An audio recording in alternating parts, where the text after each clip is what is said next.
창세기 43장 1절로 2절을 통해서 다시 도전이라는 제목으로 하나님의 말씀을 전하겠습니다. 창세기 43장 1절 2절은 이렇게 기록되어져 있습니다. 그 땅에 기근이 심하고 그들이 애굽에서 가져온 곡식을 다 먹음에 그 아버지가 그들에게 이르되 다시 가서 우리를 위하여 양식을 조금 사오라. 이렇게 1절 2절이 기록을 합니다. 다시 가서라는 단어가 2절에 나오는데 이 다시 가서라는 인상 깊은 이런 단어를 또 명령을 제시를 주제로 해서 오늘 다시 도전이라는 제목으로 하나님의 말씀을 전하고자 합니다. 먼저 오늘 본문의 시작은 그 땅에 기근이 심하고 라고 되어져 있습니다. 본문에서 기근이 심하다라는 단어가 나오고 있는데 기근이라는 것은 당시의 사람들에게 있어서는 대단히 고통의 문제, 고생의 문제, 고난의 문제였을 것입니다. 사람들에게 있어서 의식주는 대단히 중요한 것이고 특별히 아담과 하와가 에덴 동산에서 추방당하면서 제일 염려하고 고민했던 것이 바로 생존의 문제였고 생활의 문제였습니다. 그리고 하나님은 이미 예고하셨죠. 창세기 3장에 엉겅퀴와 황무지가 전개되는 땅에 너희가 살 것이며 이마에 땀을 흘려야만 생존이 가능하며 먹고 살 것이다. 남자는 노동을 통하여 수고할 것이며 여자는 해산에 수고를 할 것이며 어쨌든 인생을 산다는 것은 고생과 고난이 누구도 피할 수 없는 예고된 여정임을 시사하고 있습니다. 하나님의 선언에 의하여 모든 인생은 이 고난의 여정, 고난의 행군을 계속하고 있는 것입니다. 오늘 본문에는 그 고난의 행군 중에 고난의 인생길 중에서 기근이란 형태로 야곱과 그리고 요셉의 동료 형제들이 그 당시에 그 고생을 하는 모습 또 환경적으로 굉장히 위기에 몰려서 핍절하고 궁핍해서 애굽에 있는 요셉에게까지 와서 양식을 구하려는 내용이 담겨져 있습니다. 오늘은 고난주일이기도 합니다. 예수님께서 다음 주일 부활하시는 주간인데 이번 주는 고난이 시작되어지는 순환당하시는 그런 주간이기도 합니다. 그래서 고난을 잠시 이야기한다면 모든 인간은 고난을 통해서 성숙 그리고 완성도를 높인다. 꽃이 피고 열매가 맺히고 해가 뜨거워질 때, 햇살이 뜨거워질 때 벼도 무르익고 그동안에 내적으로 충전했던 영양들이 저 흙으로부터 빨아올리고 그리고 탄소 동화작용을 통해서 열매가 나름대로 형성이 되었지만 단단하게 먹기 좋게 완성도는 어떻게 되어지죠? 고난을 통해서 마지막 추수하기 전에 반드시 오는 것이 태풍이죠. 뜨거운 태양도 견디기가 어려운 것인데 그런데 마지막 몰아치는 이 추석 부근에서 몰아치는 추수하기 직전에 벼를 베기 전에 몰아치는 태풍은 굉장히 위협적이고 고난 중에 고난일 것입니다. 누구의 일생으로 볼 때? 벼의 일생으로 볼 때. 벼가 우리의 식탁에 올라와서 맛있는 밥 한 끼가 되기까지 우리에게 양식이 되기까지 그들도 넘어야 하는 고난과 고비가 있는 것입니다. 또 중간중간 그 피라는 해로운 식물을 또 피에서 영양소를 공급받으며 성장해야 되는 이런 긴장도 또 벼의 일생에는 있는 것입니다. 벼뿐만 아니라 모든 성숙해가는 그 열매 맺는 그 과실이나 우리 인생도 역시 고난이라는 소재는 반복적으로 우리에게 다가오고 있는 것입니다. 고난과 고생이 많기 때문에 하나님께서는 고난이 있는 자는 하나님께로 피하라. 환난이 있는 자, 환난 날에는 하나님께 피하라라고 초청을 하고 계신 것입니다. 고난을 받고 있다는 것은 살아있다는 것이며 기회가 주어져 있다는 것입니다. 왜냐하면 사자, 죽은 자에게는 무엇도 없다? 고난도 없다. 고난을 받고 있다는 것은 어제까지는 내가 먹고 살았다. 한 끼를 먹든 두 끼를 먹든 맛있게 먹었든 아니면 억지로 먹었든 고난을 받고 있다는 사실은 나는 지금 살아있고 어제까지는 먹고 살았다는 것을 시사하고 전제하는 것이죠. 그럼에도 불구하고 우리가 고난을 피하려고 하는 것은 고난이 두 가지 요소를 가지고 있기 때문에 고난을 우리는 기피하려고 합니다. 어떤 요소이죠? 첫 번째는 고난은 불편합니다. 불편합니다. 우리는 편안하고 편리한 생활을 하길 원하는데 고난이 오면은 또 기근이 오면 핍절하면 불편합니다. 또 고난이 올 때, 또 궁핍할 때, 이러할 때 어떤 것이 또 따라오는가 하면 두 번째로는 불편함과 더불어서 수치로움이 올 수가 있습니다. 수치로움. 예를 들어서 어떤 사람이 본의 아니게 교도소 수감 생활을 해야 된다. 형 확정 판결을 받고 1년 또는 2년의 형량이 결정되고 선고가 이루어지고 감옥에 가게 되어지면 두 가지 요소가 오죠. 어떤 것이 기피할 만한 내용으로 다가옵니까? 바로 첫 번째는 불편하다. 교도소는 자신의 가정과 일상생활의 터전보다도 환경적으로 열악하기 때문에 편리하다, 불편하다? 불편하다. 그래서 교도소의 확정 판결을 받거나 수감되는 사람들은 그것 때문에 두려워합니다. 만일 교도소가 여러분의 집보다, 자신이 살았던 집보다 더 좋다. 호텔급이다. 그것도 5성 호텔급이다. 그러면은 교도소 가기를 두려워하지 않을 것입니다. 불편하니까. 그러니까 주저하고 안 가려고 하는 것입니다. 그래서 변호사도 선임해서 가능하면 형량을 줄여보고 또는 집행유예로 나와보려고 애를 쓰는 것입니다. 돈이 들더라도 변호사를 선임하는 것은 불편함을 막기 위해서. 두 번째는 교도소에 가는 사람은 수치롭습니다. 그의 죄상이 재판 과정을 통하여 하나하나 낱낱이 드러나고 또 언론 보도, 뉴스라든지 신문이라든지 모든 언론 매체를 통해서 그 사람의 인간 존재가 얼마나 죄성이 강한지, 얼마나 악행을 했는지가 낱낱이 드러나기 때문에 그 수치로움이 있어요. 이것 때문에 인간은 고난을 피하려고 하고 교도소 안 가려고 하는 것입니다. 어떤 내용이라고 했죠? 불편함과 수치로움.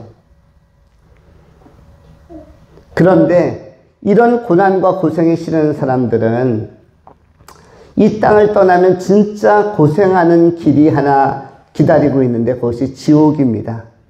사람들은 고난의 극치, 고난을 표현할 때, 고생스러울 때 지옥 같다라고 이야기합니다. 참 지옥 같다. 이건 아수라, 지옥이야 라고 이야기할 때 이건 뭐다? 지옥의 특성은 뭐죠? 불편하고, 극도로 불편하고, 극도로 수치스러운 곳. 거기에 가면은 자기의 죄를 끊임없이 징벌을 받고 불타는 지옥. 또 한 가지는 뭐죠? 끊임없는 격리와 소외 속에서 고독에 치떨어야 하고, 그리고 자기의 죄의 문제를 가지고 이것을 끊임없이 생각나기 때문에 죄의 정죄함을 받아서 사단마귀의 공격을 끊임없이 받기 때문에 이 징벌이 끝나지 않고 무한 징벌로 영원한 징벌, 영원한 형벌로 가기 때문에, 영벌로 가기 때문에 굉장히 수치스러운 것입니다. 교회에 나오는 사람들은 영광스러운 사람인데 이 지옥에 떨어지는 사람들은 뭘 제일 반성하는지 아시죠? 내가 왜 하나님 안 믿었을까? 내가 왜 예수님 안 믿었을까? 내가 왜 교회 안 나갔을까? 이거를 영원한 벌로 계속적으로 반성하는 것이에요. 누구처럼?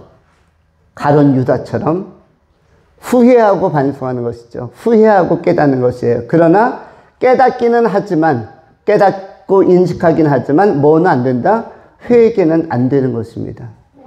여러분, 귀신들도 예수님을 알아봅니까? 못 알아봅니까? 하나님을 믿는다라고 합니까? 안 믿는다라고 합니까? 믿는다고 하죠. 어디에서? 야고보서에서. 귀신들도 하나님을 알고 믿고 떠느니라 이렇게 기록하고 있습니다. 그런데 그 하나님 앞에서 이 죄의 문제를 대충 처리하고 또한 동시에 교회에 나가는 거 소홀히 한 사람들, 이 사람들 그 지옥에 들어가서 그 불편한 자리에서 많이 영원토록 반복해서 무엇을 한다? 후회하고 또 회한에 젖고 정죄감에 빠지는 것이에요.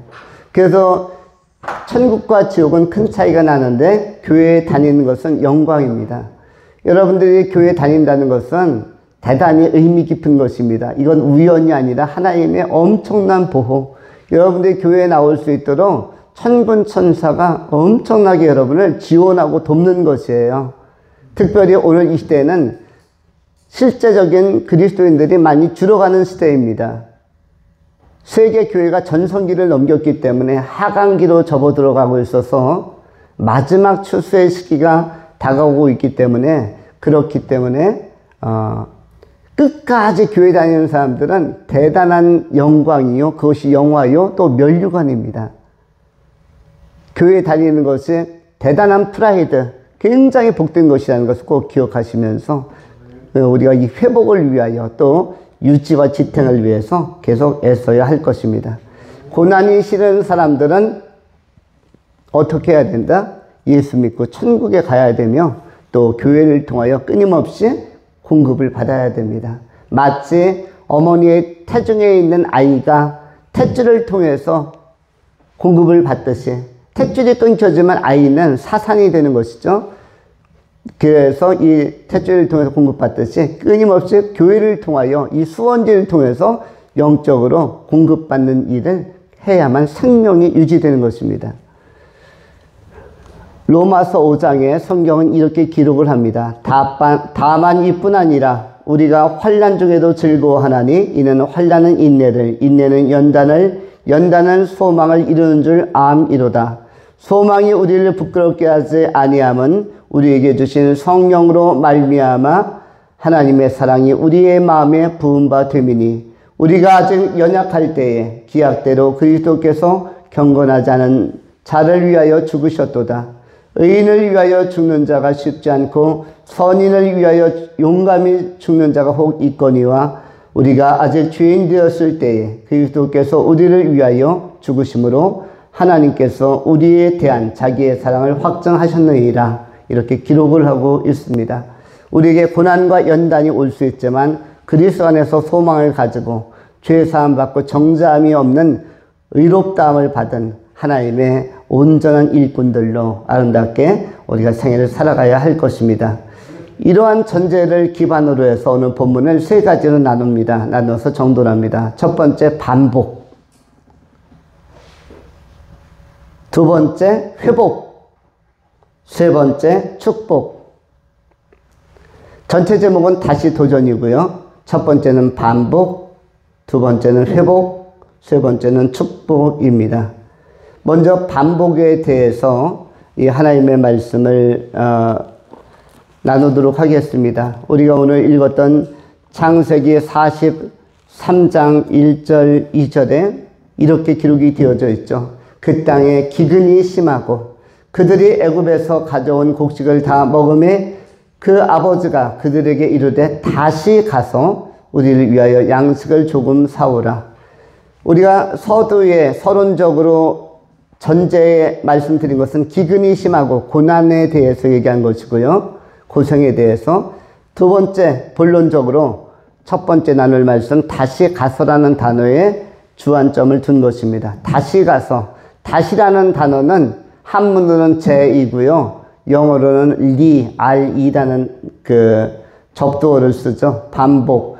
이 다시 가서라는 단어가 반복해서 두 번째 가서, 세 번째 가서라는 의미이죠. 반복은 영어로는 repetition, repeat라는 단어가 있죠. 듣고 반복해서 따라하십시오.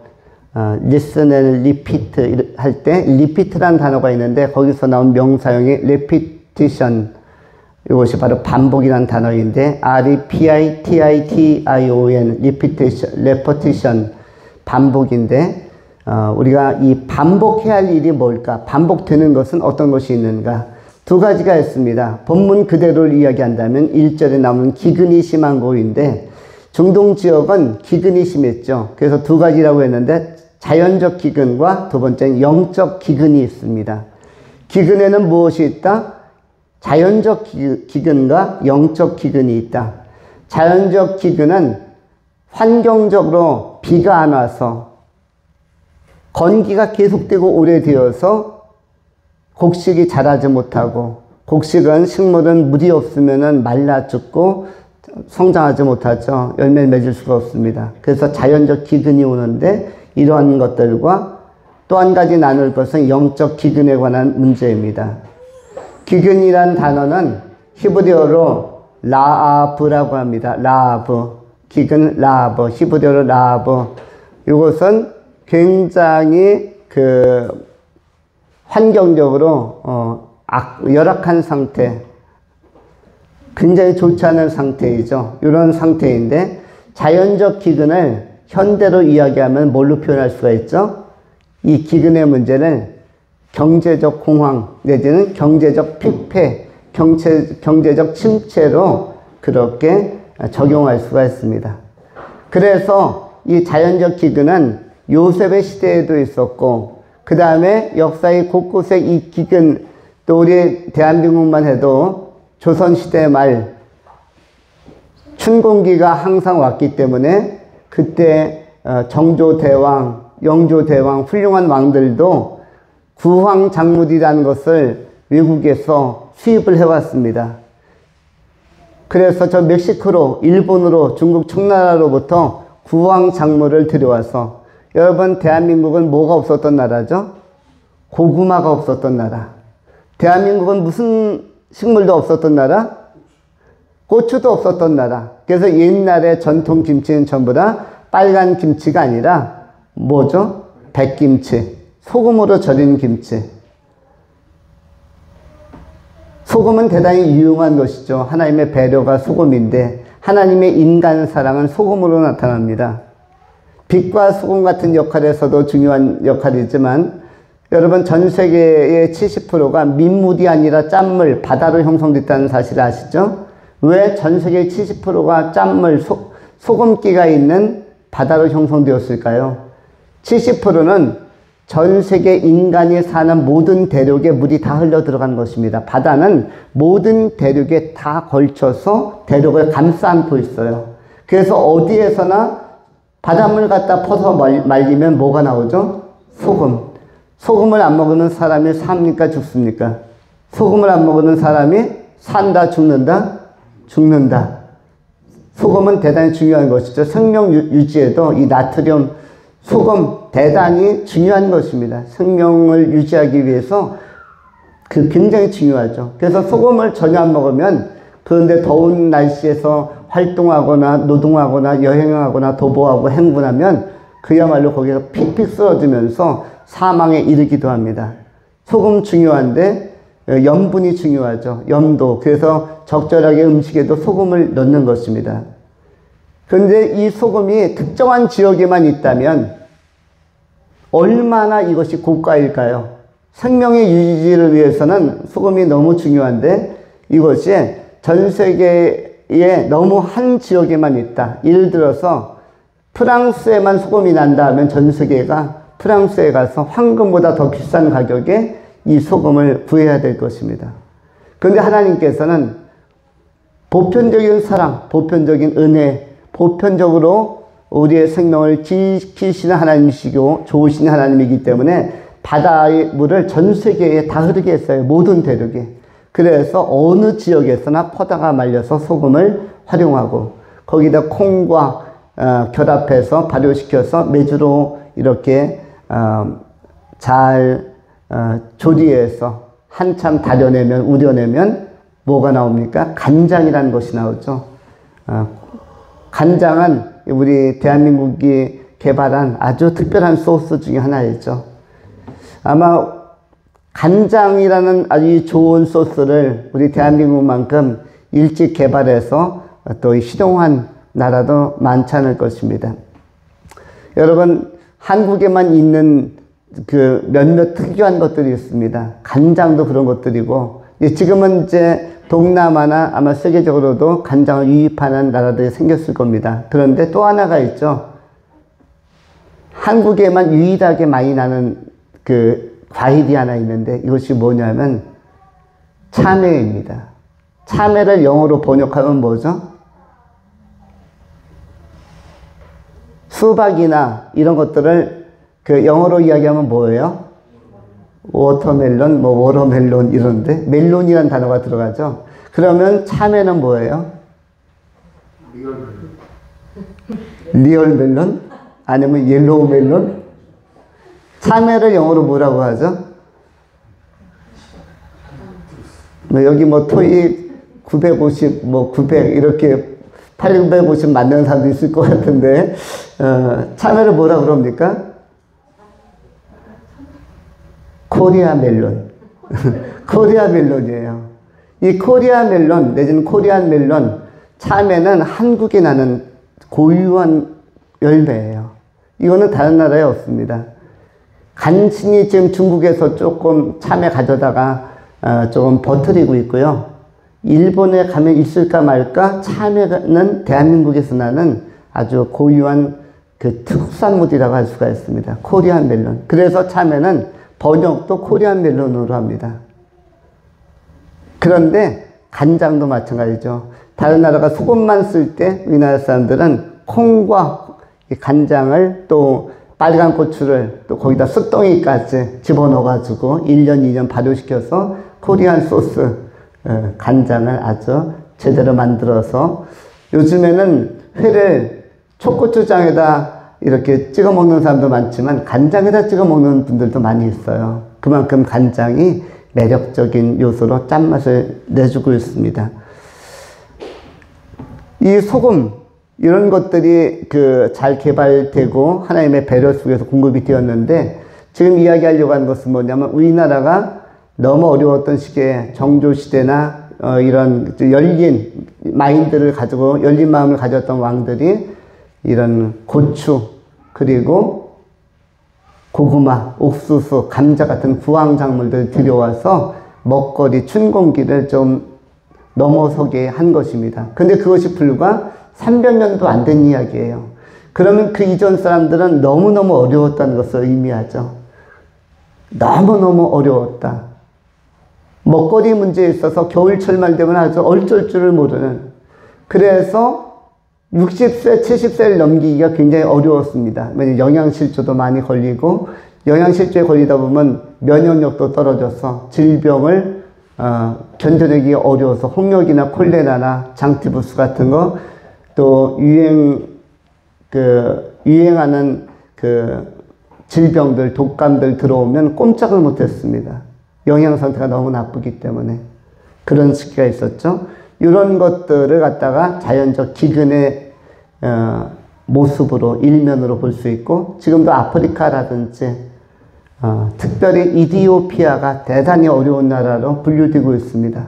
요즘은 동남아, 뭐 파키스탄이나 네팔 이런 데보다 어디가 더 어렵다 그러죠? 아프리카에 있는 나라들, 함의 후예들, 그 중에서 이디오피아 같은 나라는 내전을 겪으면서 너무너무 어렵다. 거기다 토양도 안 좋아서, 토양도 안 좋고 물도 안 좋아서 흙탕물을 가지고 굉장히 고전하고 있는 것을 보게 되어집니다.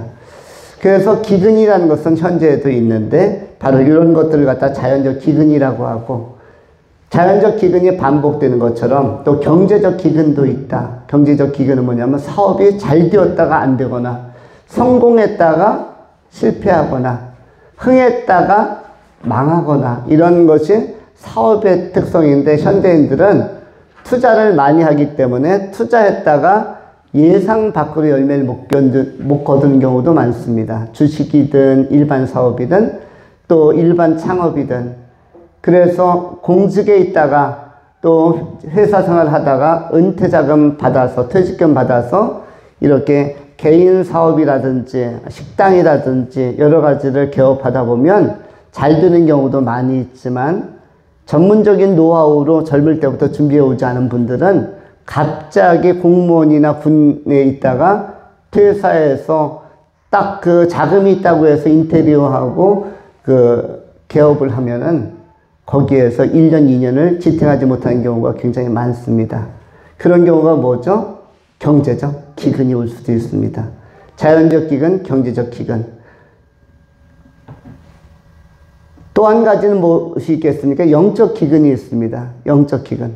이거 영적 기근은 뭐냐면 우리가 성령 충만하고 영적으로 굉장히 상승세에 있다가 하나님의 은혜를 사모하며 천국 내가 주님만 위하여 살겠다 하다가도 어느 날 우리의 마음이 고갈되어서 우리의 심령이 메말라지고 강팍해지고 마음이 단단해지는 경우가 있을 수가 있습니다.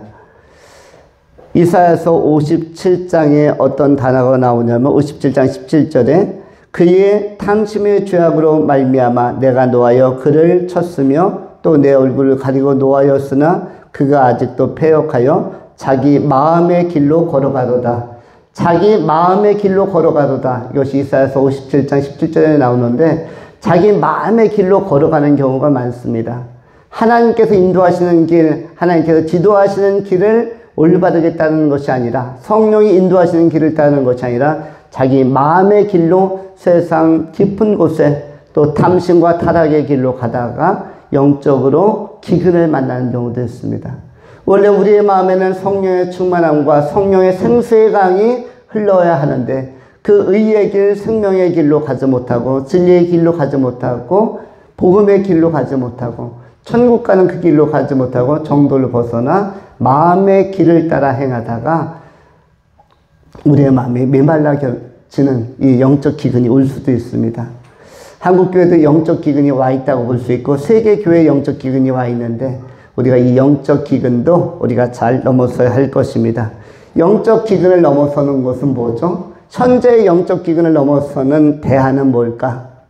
요셉은 7년 풍년기에 7년 충년기를 대비했죠. 마찬가지로 우리에게도 영적 기근이 올 것이 예상된다면 무엇을 해야 되겠습니까? 그것은 과거의 기도가 현재 영적 기근을 넘어설 수 있게 하는 것입니다. 과거에 충만했던 기도가 현재의 영적 기근과 문제를 해결할 수 있는 돌파구가 될 수가 있고 그 자물쇠를 열 수 있는 열쇠가 될 수 있는 것입니다. 마스터키가 될 수 있는 것이죠. 물론 우리가 현상적인 기근, 자연적 기근, 자연적 경제적인 피폐를 넘어서기 위해서는 뭘 하죠? 저금이나 저축을 하기도 하고 또 건물이나 땅에 다수의 투자를 하는 경우도 있습니다. 젊은 사람들은 뭐 비트코인이라든지 이런 데 투자하는 사람도 있는 것 같습니다. 그런 것은 뭐에 관한 일환이냐 하면은 뭐에 관한 모색이냐면 자연적 기근, 경제적인 기근에 대한 현대적 대안이라면 영적 기근은 뭘로 넘어설 수 있다? 과거의 충만한 기도로 현재의 이 영적인 기근을 넘어설 수 있다. 이것을 기억하면서 오늘날 우리가 때로는 영적으로 침체하고 다운이 되어 있지만 그래도 견뎌낼 수 있는 것은 무엇이다? 그래도 믿음 생활할 수 있는 것은 과거에 우리가 은혜 받았을 때 충만했을 때 해놓은 기도들이 현재 우리를 지탱하고 유지해가고 있는 것입니다. 기도가 범사의 기근을 이겨내는 대안인 줄 알고 기근, 라합을 이겨낼 수 있는 기도의 영성을 가지고 다시 한번 도전하고 반복해서 하나님 앞에 나아가는 그 은혜로운 종들, 다시 한번 회복하는 그런 귀한 성도님들이 될 수 있기를 축원합니다. 두 번째로 회복에 관한 것입니다. 회복이라는 단어는 회복이라는 단어는 영어로 표현하면 리커버리 또는 리스토레이션, 리커버리라는 그 단어가 있죠. 그 리스토레이션이라는 단어도 있는데 이것이 회복에 관한 것입니다. 우리 인간이 좋아져야 하는데 좋아질 수 있는 방식은 우리를 새롭게 정비할 때 회복이 되어지는데, 특별히 그리스도인들은 회복에 있어서 제일 좋은 방식은 기도라고 성경을 통해서 발견할 수 있습니다. 기도는 하나님께서 우리 인간을 회복하는 가장 직접적이고 좋은 통로, 그것이 기도라고 말씀하고 있습니다. 기도 이외에는 다른 이유가 나타나지 않는다라는 것은 기도가 얼마나 능력이 있고 기도가 얼마나 권세가 있는 그런 하나님께서 우리 인간에게 제시하신 아끼는 방식인지를 알 수가 있습니다. 기도는 과거의 기도가 천재의 궁핍과 형제의 문제를 해결하는데 유용하고 효과적으로 작용했다면 천재의 기도는 언제 좋은 결과로 나타날까요? 앞으로 반복해서 다가오는 미래적인 고난을 처리할 수 있는, 앞으로의 미래를 형통하게 열어갈 수 있는, 아무리 앞으로 미래에 어려운 문제가 다가오고 어려운 상황에 봉착한다 할지라도 현재 하는 기도를 통해서 미래를 풀어갈 수가 있는 것입니다. 그래서 미래를 예비하는 예비성이 튼실하고 그리고 미래를 정말 평안하게 살기를 원하는 사람들은 우리가 미래에 어떠한 돌발적인 상황이 와도 아무리 어려운 기근이 와도 나는 미래에도 평안하게 살겠다라는 사람들은 현재 어떠한 선택을 해야 합니까? 현재 기도하는 선택. 현재 기도를 할 수 있는 사람이 능력자요. 기도를 많이 하는 사람이, 실제적으로 하는 사람들이 지혜자라고 할 수가 있습니다. 그래서 우리가 과거 지향적 기도, 과거에 했던 기도는 현재의 문제를 해결하지만 미래 지향적 기도, 현재 하는 기도는 미래를 축복할 수 있다. 이 말씀을 잘 기억하면서 예견력도 뛰어나고 통찰력도 뛰어나서 예견과 지혜를 동시에 겸비한 미래를 준비해가는 그런 지혜로운 사람들이 다 되어야 할 것입니다. 경제적 미래는 저금이나 적금으로 준비해 가겠지만 그러나 이 영적 미래는 어떻다? 바로 기도하면서 준비해 가야 할 것입니다. 기도는 두 가지인데 기도가 인간을 회복시키는데 성경에서 하나님과 인간이 회복된 것은 전부 다 기도를 통해서입니다. 회개의 기도를 통해서 야곱도 또 요나도 모든 회복은 기도라는 단일 통로를 통해서 유일한 통로를 통해서 회복이 되어집니다.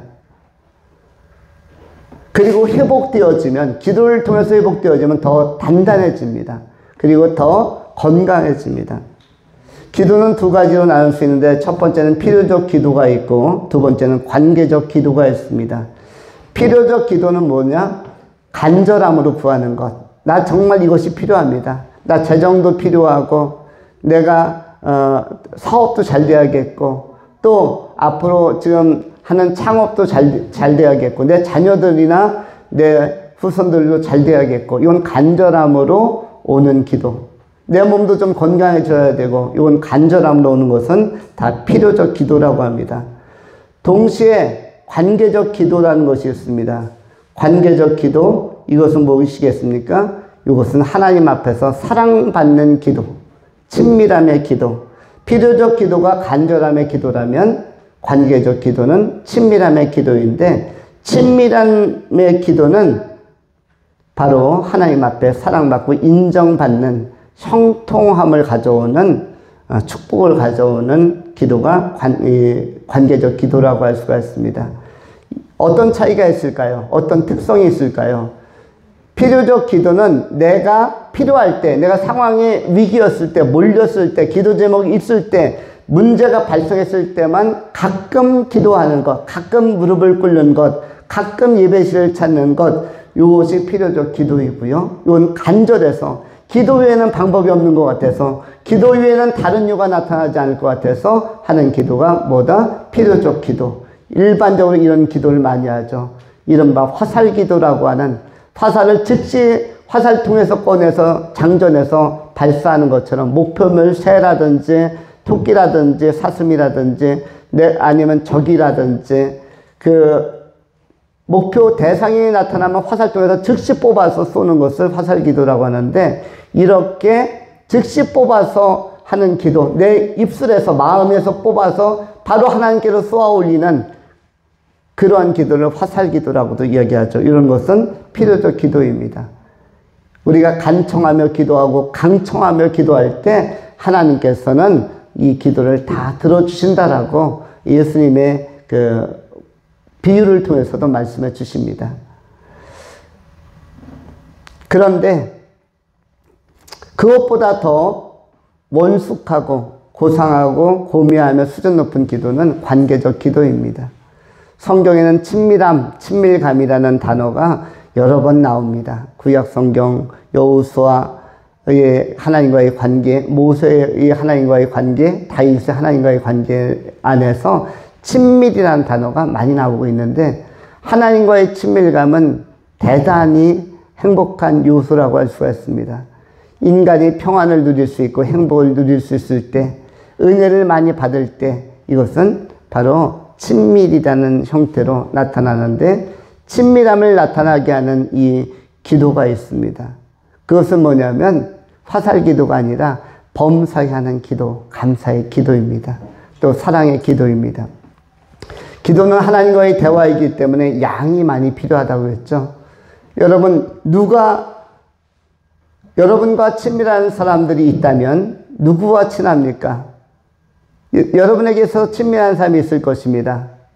우리 장로님도, 안병기 집사님도, 김웅철 집사님도, 정희숙 집사님도, 우복란 집사님도 친밀한 사람도 있을 것이고, 최은채 양도, 이하은 양도, 이하진 양도, 우리 조하늘 양도 친밀한 사람들이 있을 것입니다. 조아람 군도 친밀한 사람이 있을 거예요. 누구랑 친합니까? 수시로 대화할 수 있는 사람. 수시로 말을 전화도 할 수 있고 전화를 받을 수도 있고, 수시로 밤 2시에 전화해도 신뢰가 되지 않는 사람. 12시 넘어서 전화하면 대부분 실례이죠. 그런데 그때 전화해도 기쁘게 받을 수 있는 사람. 평소에 뭐가 많은 사람들이죠? 대화가 많은 사람. 5년 동안 전혀 전화 한 통 없다가 갑자기 밤 2시에 전화한다. 그러면 평안합니까? 황당합니까? 황당 무계라고도 하죠. 친밀함이라는 것은 뭐냐면 이 편안하게 대화할 수 있는 양과 비례합니다. 거기에는 하나님과 주고받는 그 감사의 기도, 범사의 감사, 그리고 수시로 하는 기도 생활, 이것이 필요한데, 하나님 앞에 범사에 감사하고 또 범사의 사랑을 고백하고 지금까지 지내온 거 너무너무 감사합니다. 또 주님께서 주신 몸 너무너무 감사합니다. 우리의 몸 안에서도 혀, 눈, 코 너무너무 감사한데, 이것들이 우리에게 행복감을 가져다 준, 또 여러 정보와 능력을 가져다 준 것이 너무나 많습니다. 내 눈이 건재했기 때문에 많은 책이나 정보를 보고 또 자연을 보고 영화나 이런 감상할 만한 것들을 보고 내게 가져다 준 행복감이 너무 크고요.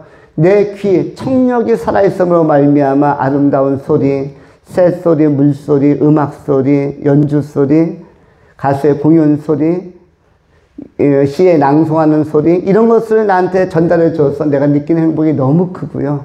또 혀가 제 기능을 했기 때문에 맛있는 음식이 만들어졌을 때 미각을 제대로 맛보게 했기 때문에 느껴지는 행복이 너무 크고요. 우리 장기들이 우리 심장이 잘 뛰어줘서 혈관이 잘 흘러주어서 위장이 잘 소화시켜줘서 포만감 느끼면서 참 잘 먹었다 할 수 있는 것들 너무 감사하죠. 내 발바닥이 잘 내 무거운 몸무게를 점점 늘어가는 체중을 지탱해주는 발바닥 얼마나 고맙습니까? 그 얇은 발바닥이 나의 시간이 갈수록 세월이 갈수록 늘어가는 체중을 너무 잘 지탱해주고 있지 않습니까? 고맙지 않습니까? 내 뼈들. 너무너무 나를 아직도 밸런스 있게 균형 있게 내 몸을 잡아주는 뼈들 고맙고, 근육들도 참 고맙습니다. 그래서 고마운 것이 한두 가지가 아니고요. 머리카락도 고맙죠. 여러분 지금 현 상태에서 머리카락을 전부 제거한다고 생각해 보세요. 남자들은 그나마 짧게 머리 깎으니까 충격이 덜하지만 여성들 현재 있는 상태에서 머리카락 전부 제거해서 그런 상태라면 그것도 또 얼마나 내 외모에 영향을 미치겠죠. 그러면 그것도 다 고마운 것들, 고마운 것이 한두 가지가 아닙니다.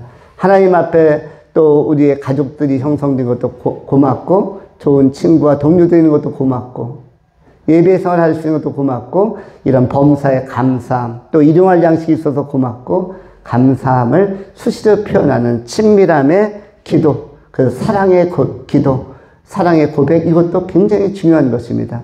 이런 것들은 여러분이 계속 사랑받으면서 평안하게 삶을 살 수 있는 지혜로운 선택이라는 것을 꼭 기억해야 할 것입니다.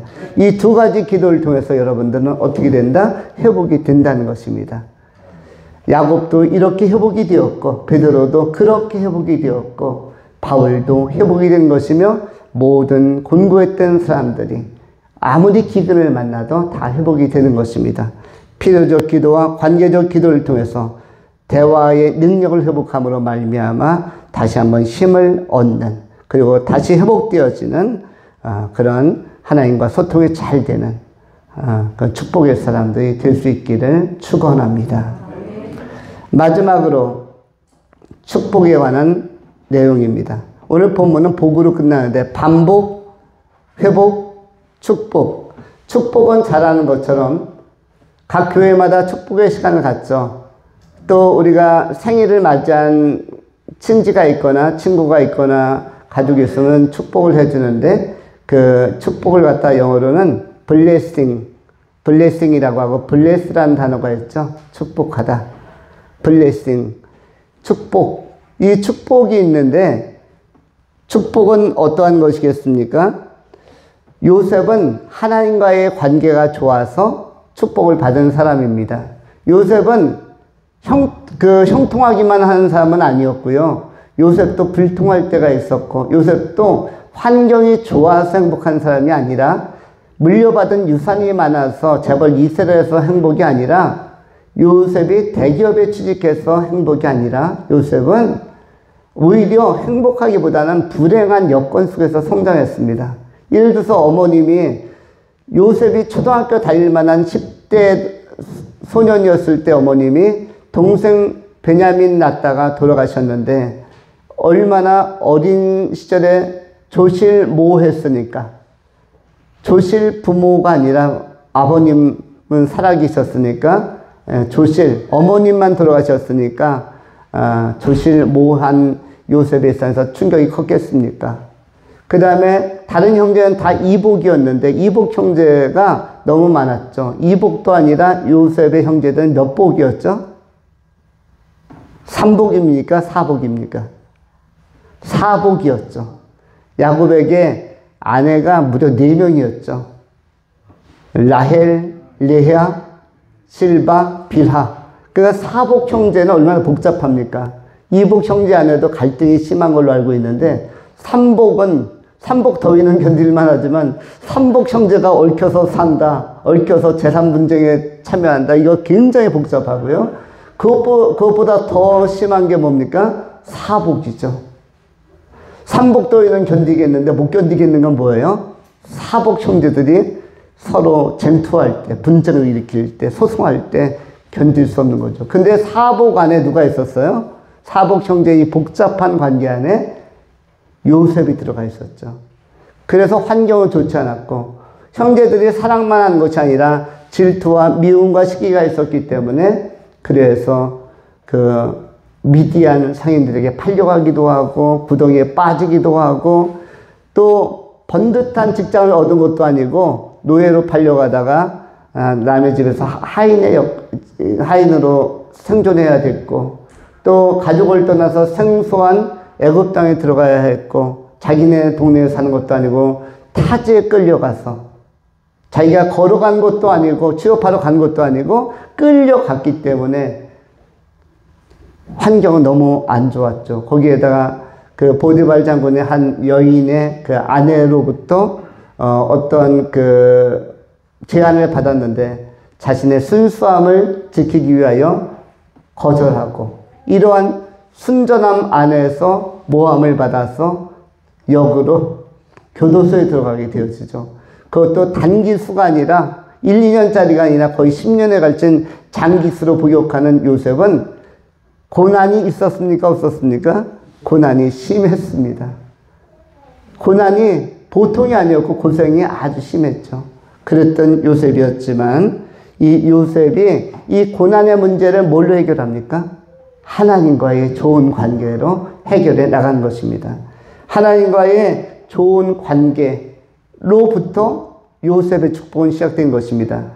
환경은 무너졌지만 마음은 무너지지 않았습니다. 환경은 열악해졌지만 마음은 건재했고 평안을 유지할 수 있었기 때문에 심령이 강하고 심령이 단단하고 지혜롭고 총명이 있으면 이 사람은 반드시 다시 쓰임받게 되는 것입니다.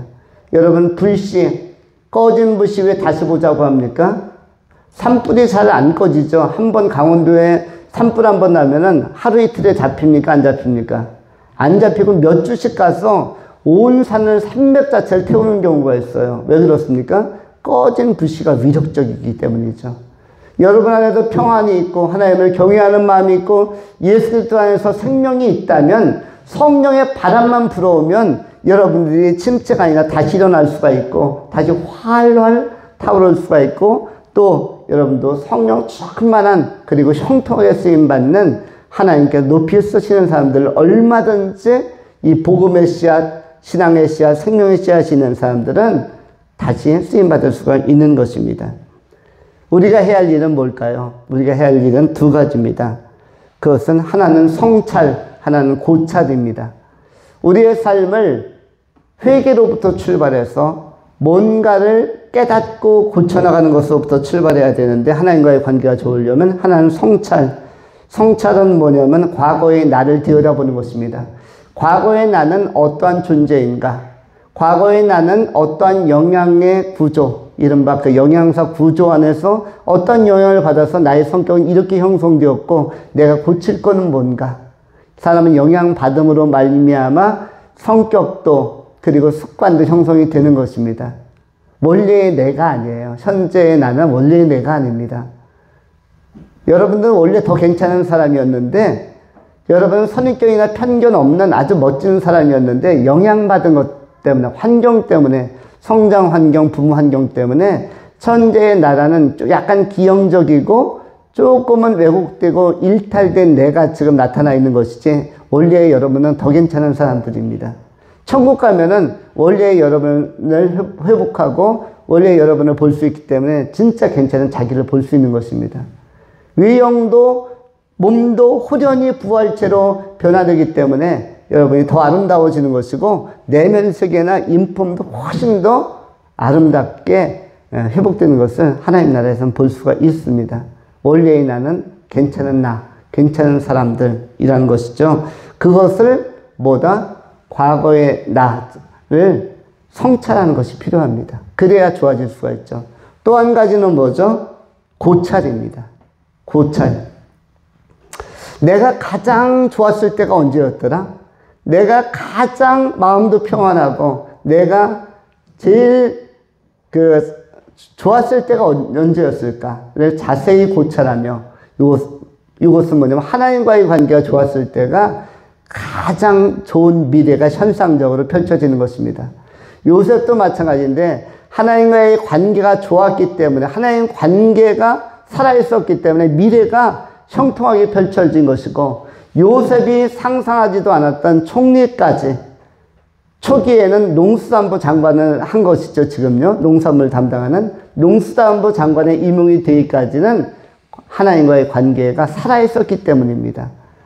이것이 바로 고찰인데, 이러한 섬세한 고찰, 미래적인 고찰, 현재의 나와 미래의 나를 결정하는 것은 하나님과의 좋은 관계라고 할 수가 있습니다.